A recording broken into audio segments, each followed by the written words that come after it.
দেশের সব স্থানে সেনাবাহিনীকে ম্যাজিস্ট্রেসি ক্ষমতা দেওয়া ঠিক হয়নি বলে মন্তব্য করেছেন বিএনপি মহাসচিব মির্জা ফখরুল ইসলাম আলমগীর।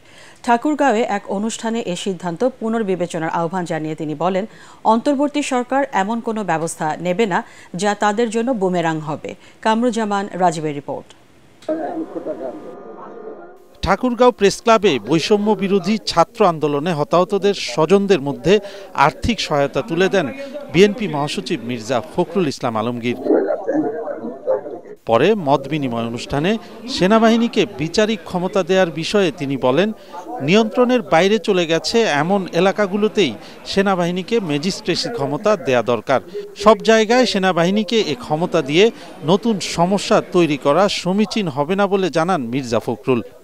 ম্যাজিস্ট্রেসি পাওয়ার আমি মনে করি যে সেই সমস্ত এলাকাতে দেওয়া দরকার যে সমস্ত এলাকাতে নিয়ন্ত্রণের বাইরে চলে গেছে, কিন্তু যে সমস্ত এলাকাতে পিসফুল আছে, শান্তিপূর্ণ আছে, যেখানে রাজনৈতিক নেতা কর্মীরাই সমস্ত বিষয়গুলোকে নিয়ন্ত্রণ করছেন, সেইখানে এই ম্যাজিস্ট্রেসি পাওয়ার দিয়ে আবার নতুন সমস্যা তৈরি করা সমীচীন হবে না, বুদ্ধিমানের কাজ হবে না। আমি তাই অন্তর্বর্তীকালীন সরকারকে অনুরোধ করব, তারা বিষয়টি পুনর্বিবেচনা করবেন এবং কখনোই এমন কোনো ব্যবস্থা নেবেন না যেটা সামগ্রিকভাবে তাদের জন্য বুমেরাং হবে, দেশের মানুষের জন্য একটা বুমেরাং হয়ে যাবে। এলো ভিশন মুশকিল আসান অফার। যে কোনো ব্র্যান্ডের পুরনো ফ্রিজ নিয়ে চলে আসুন ভিশন শোরুমে আর নিয়ে যান নতুন ভিশন ফ্রিজ 20% পর্যন্ত ছাড়। বিএনপি মহাসচিব আশা প্রকাশ করেন, অন্তর্বর্তী সরকার স্বৈরাচার সরকারের সব জঞ্জাল দূর করে দেশে সুষ্ঠু নির্বাচনের পরিবেশ সৃষ্টি করবে।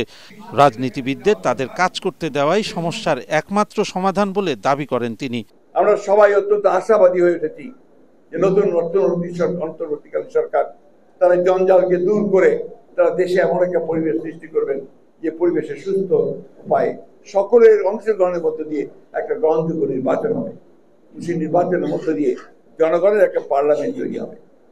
সংস্কার আমরাও চাই, আমরা 31 দফা সংস্কার প্রস্তাব দিয়েছি 2 বছর আগে। জনগণের ক্ষতি হয় বা বিতর্কিত হতে হয় এমন কোনো কাজ না করতে অন্তর্বর্তী সরকারের প্রতি আহ্বান জানান মির্জা ফখরুল। কামরুজ্জামান রাজীব, এটিএন বাংলা।